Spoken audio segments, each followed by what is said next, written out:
Hey, what's up everybody? Wanted to do a quick video on understanding how liquidity works in the markets. I think it's a concept that doesn't really get talked about a lot, and ultimately it comes down to one of the fundamental components that we see on the charts every single day. The market relies on liquidity in order to move, and if liquidity doesn't exist, it will be created or manufactured. So it's something to always keep in mind when you're looking at particular aspects on the chart. If we look at, we use pound US dollar as an example, what we'd be looking for is essentially equal lows and equal highs. And basically what these represent is when we are trading retail-based strategies or strategies that any new trader learns when they first start out, usually it surrounds support and resistance, and double bottoms and double tops. I know personally that's how I first learned how to trade, and I'm sure many of you also learned to trade that way, where if you get some sort of support zone, you would be waiting for price to return back in, reject, and then look for some kind of entry, whether it would be just right at that prior low or some type of retest or break of the highs. But essentially the point remains true that you would be buying on double bottoms and selling on double tops. Now, when we're looking at the Forex markets or trading in general, we're up against the smartest people potentially in the world that have access to the largest pools of money. And we understand that when money is involved, many people get greedy, and more is always the objective, and there's never enough, or at least that's the way it seems when we're looking at any sort of hedge fund, bank, institution, things like that. So it's only natural that there'll be a lot of misinformation out there in the world in terms of looking at charts. Why do you think that there are so many brokerages that B-book clients, but also provide education using indicators, doing case studies on support and resistance, double bottoms, double tops, then also offering deposit bonuses, say you deposit $100 and get free $50, things like that. They're trying to entice people to get into the markets. Why? Because they want to generate liquidity. If we're looking at a B-book broker, which means they take the opposite end of your trade. So if you're selling, they're going to be the ones taking the buy orders. Your orders don't actually hit the market at all. Whereas there are other incentives of just ultimately getting more traders into the markets and generating liquidity. So when we're looking at that sort of construct, we can understand that this game is very much rigged. It's heavily manipulated, and that's ultimately why patterns don't work. They work sometimes, and the reason why a pattern or support and resistance do work is when you're looking left on a chart, you'll see that, and in hindsight it goes, okay, this all makes sense. You know, I seen this push down, I seen this bear flag, I seen this larger ascending channel. Great, that looks fantastic when I know the outcome of the trade, but it's actually coming to that conclusion when it happens.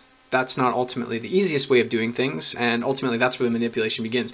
They're going to show these patterns play out occasionally so that retail traders buy into the fact that they work. And don't get me wrong, they do work if you apply them correctly, but at the end of the day, a lot of these patterns are heavily manipulated.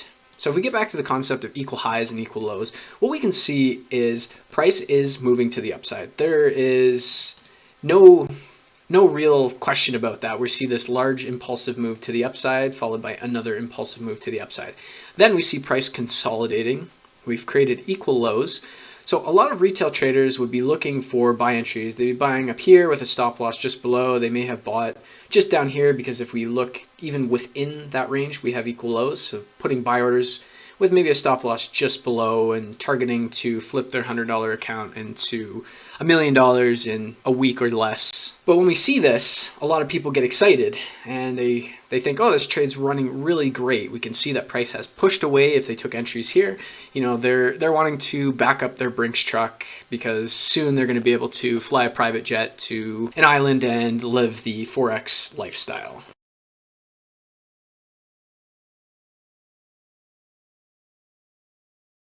What is liquidity going to do? We're going to seek all of the liquidity that rests underneath these lows before we continue to the upside. There's no doubt that we were moving to the upside, but we needed to tap into all of this liquidity in order to actually fuel the move to the upside. Now you hear from a lot of people that there are such things as stop hunts, and you hear it time and time again, oh, my trade was right, but my broker did a stop hunt, or institutions did a stop hunt. Well, that might be true in some aspects. In a lot of cases, that's simply not the case. a stop hunt is really just a target of sell or buy side liquidity. So in this case, this is sell side liquidity, this is buy side liquidity. And what is happening here is we have a bunch of orders sitting under here. There is a ton of money sitting underneath these lows, these equal lows. Why? Because retail traders are taught to buy at support, buy at double bottoms, and put your stop loss just below it. So if we understand that logic, and we know that that is the way we've learned, and we know that that's what you find on Baby Pips and so many other courses that we see online, why do we think that institutions don't know this? Of course they know this. They're the ones that created that misinformation in the first place. So what are they going to do? They're going to wait, target those areas of liquidity. That's going to fund their move. So anyone who bought here, their stop loss sits here. And in order to take a buy, someone has to sell. And in order for someone to sell, they need to take a buy. So when someone gets stopped out of the market, they have sell stop orders sitting in this particular area. So that means once price hits their stop loss, they execute a sell order, which executes on the other end. Someone's buying. Who's buying? The institutions are buying. The people who are targeting the actual liquidity. Now, if we want to look at it in a couple different ways, we can view they as people, actual people that are sitting at trading desks for large institutions and trying to play the liquidity. But in most cases, especially in the age that we live in, what we are really up against is algorithms. They understand. They've been programmed by people. They understand this concept that we need to target sell-side liquidity to look for a further push up. We need to fuel this move to move to the upside. When we're planning a trip, any type of road trip, the first thing we need to do is understand where we're going to stop to get snacks, where we might stop to get gas, before we actually begin to move to our destination. It's very unlikely that we're going to drive 500 kilometers without stopping for gas, stopping for a bathroom break, what have you. It's the same thing with the markets. We need to plan our trades to understand, okay, where are we going? Where are we likely going to stop to get gas or liquidity? And once we get that liquidity, we're going to continue to our destination. And what we can see with this particular trade move is we've tapped in, we've broken that liquidity, it's fueled this move, which is now pushing the market higher. So when we're looking at this overall trade situation, we know that price has now tapped into the sell side liquidity. We have the fuel we need to continue to the upside. Now, the markets, like I said, were heavily manipulated. If we just look at this overall range, what do we see on the top end? We can see that we have equal highs. We have a high here, we have a high here, we have a high here, we have a high here. We even have equal highs here. And just like I said about the equal lows, we have retail traders who see this as a resistance zone, see this as a resistance zone, see this as a double top, a triple top, a quadruple top, a double top, triple top, quadruple top here. They're stacking in sellers. Where does conventional knowledge tell us to put our stop losses? Just above prior highs. That's what people are taught. That's what we've been told time and time again to put our stop losses. So it's only natural that we've taken out sell side liquidity. What's the next target if we're going to be going to the upside? We're going to target buy side liquidity, because anyone who has sold in these areas have their stop losses here. And in order for people who are selling to get stopped out of their trade, they need to buy back their position. So again, that fuels this. And this is how we can approach all bits of price action. We can see that once we break the market down into this overall construct, we can understand why price does what it's doing. We can see we had these equal lows. We spiked the low here. People are still buying, but we broke the larger lows because this probably didn't shake out quite enough liquidity, because people had their stop losses a little bit deeper because they weren't playing off of these lows. They were playing off of these lows here. So if I play price forward, we can see that price will eventually break to the upside. We've now cleared out all of this buy side liquidity, and we've basically created a break of structure. And if we just keep playing price forward, what we can see now is price is now creating a set of equal lows once again. And what we can see is anyone who sees this move will get excited. It's an impulsive move to the upside. It's clear as day. We can see that price has moved up, we've broken structure, and we've even created imbalance. And a lot of people would be looking to stack buy orders in this particular area, which is great. And if we look at that and we just keep playing price forward just a little bit more, what are we likely going to see? I'm going to see price break those equal lows. And what else do we see for the move? You can see that we create equal highs. We start to basically consolidate here. So any retail traders, once again, will see this as a potential move to sell, which you get into those beautiful situations where I totally sold here. I would have been up a ton of pips. I would have turned my $100 account into a $500 account, but that darn broker, he stopped me out. He hunted my order. No, he or they targeted the buy side liquidity, stop losses being rested above highs on double tops and double bottoms. And we can see the same thing happens here on these equal lows. Once again, we break the equal lows and we purge down, taking all of the sell side liquidity that was resting on here. If you see an obvious move in the market that even a beginner trader can see and understand, you better believe that the institutions are also targeting those bits of price action to do the opposite of what most people are thinking. This game is so heavily manipulated that we need to put on our hats and almost flip the script on what we've known in the past. That's the only way we're going to be able to begin to understand things. And then if we just look at this bit of price action, what we can see, we have an order block right here. If I move up to the hourly time frame, we can see we've broken structure. Very impulsive move, creates lots of imbalance. We have an hour order block. We go down to the 15-minute, we can refine it right down to this candle here. And what made this overall setup incredibly high probability? Well, I've already outlined that we have the 1 hour order block that created inefficiency, broke structure. And what we can see on the 15-minute is that we've broken several bits of price action, highs, and created a large impulsive move to the upside. We created equal lows, which creates our overall liquidity. We've also created some equal highs. So we've basically trapped traders in this particular range.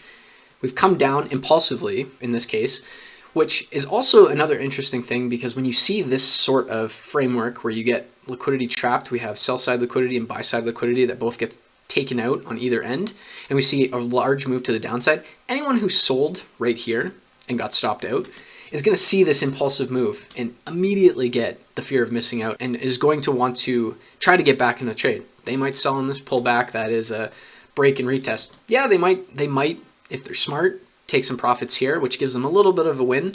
But more often than not, they're going to swing for the fences because they took a loss here. They're going to be targeting much lower because we've seen this massive impulse move to the downside. We're going to start targeting lower. Well, that's not the way the market works. We're going to hunt their liquidity and we're going to continue back to the upside. We've tapped into an order block and we have moved up to the upside very rapidly, which just goes in line with the overall trend. But we can see the manipulation that takes place. We create the equal lows, we spike them, we have equal highs. Anyone selling here would get stopped out, create equal lows, equal highs, stop out, tap into an order block, and continue on the move. And this happens repeatedly. All we need to do is focus on equal highs, equal lows, and really just come down to the understanding of what they actually represent in the market, and understand that the conventional knowledge that we've known and loved in trading when we first started out is the reason why so many people fail to begin with. If the majority of traders learn to trade support and resistance, then why wouldn't institutions, algorithms, big money, smart money target those areas, knowing where people's stop loss is? There's no such thing as stop loss hunts because we're not smart enough to hide our stop losses in places that aren't logical based on conventional price action techniques. And what we can see with this bit of price action as well, we've created equal lows. So if I just take that back to right there, you can see that prices come down very impulsively and then has just started to range overall. We've created equal highs. Doesn't really matter where you want to put them, because the concept of equal highs and equal lows, they don't have to be perfect. It's basically just looking for areas that would basically be building liquidity. You know, you see a clear top like that, that's a double top. People are going to sell with their stop loss just above here. So it's only natural that price is going to do that. Why? Because there's liquidity sitting above. You can get price action that looks like that. That's a relatively equal high, especially if this is a wick, because that's really just a liquidity range. You can get bits like this where you have equal highs here, you have equal highs here, and it works on all time frames as well. I'm just choosing to use the 15-minute just for this example. But what we can see is we had the equal lows. It looked like price was decelerating, slowing down, descending channel, whatever you want to call it. And what do? We spike down, we stop them out. More specifically though, what else do we see?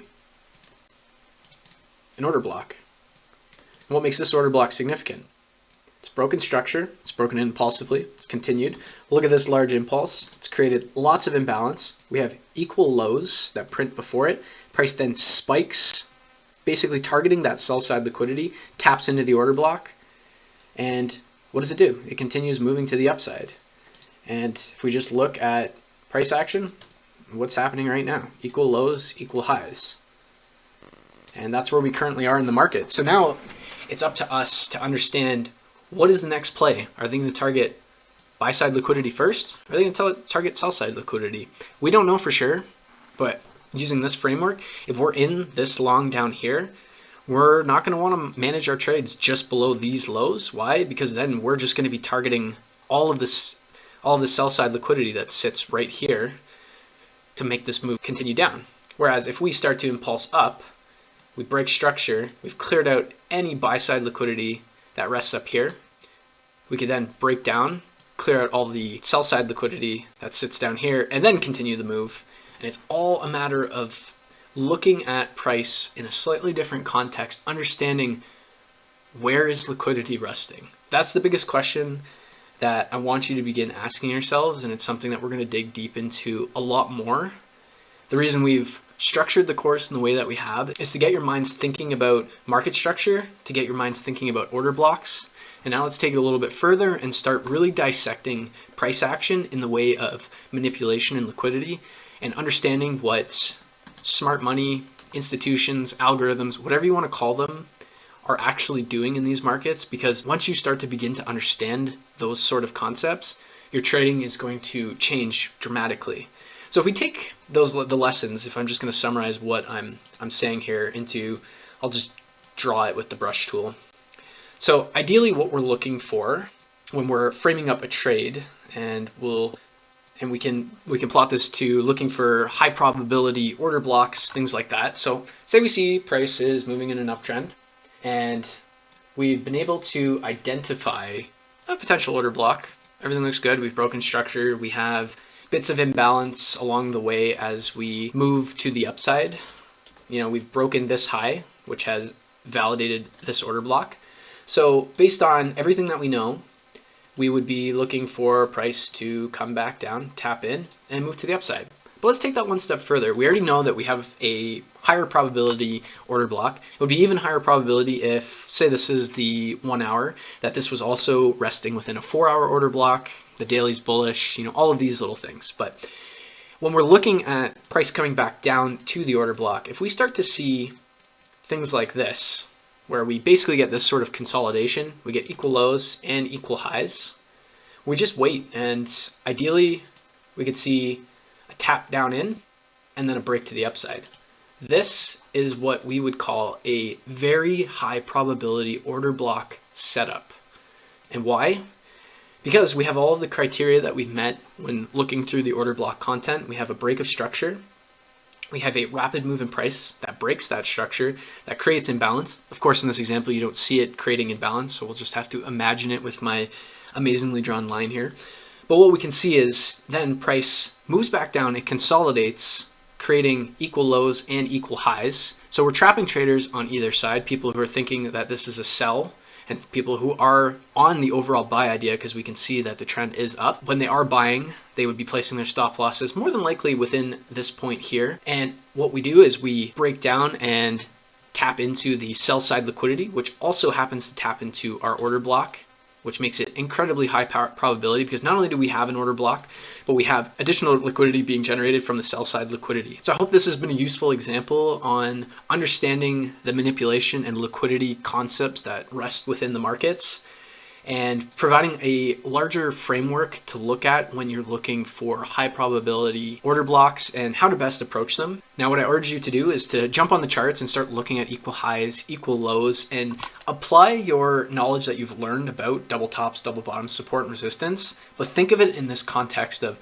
okay, I see this. This is obvious. Where are people's stop losses going to be? And you'll notice that price always will tap into those areas of where stops are placed. Why? Because liquidity rests there, and the only thing that moves the market is liquidity. So when an institution is looking to place orders in the markets, they're likely placing thousands, tens of thousands of lots of orders. We can't hide that on the charts, but in order for them to actually be able to place those orders, they need, so say it's a buy in this case, they need to find tens of thousands of sell orders in order to facilitate the order, because for every buy order that's in the market, a sell needs to take it. It's an auction market. There needs to be that equilibrium where we have equal buyers and sellers in that case to facilitate orders, which is why we see price rapidly move away once large orders are placed, because there's no liquidity that rests at that area.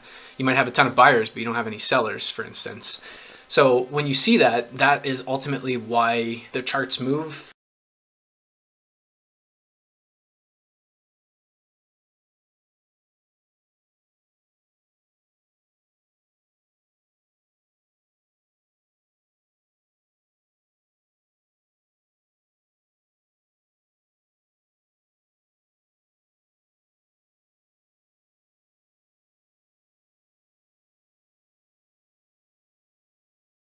Everything is based on liquidity, and if liquidity doesn't exist in a particular area, they're going to manipulate and manufacture liquidity in order to fund these moves that push price in the intended direction.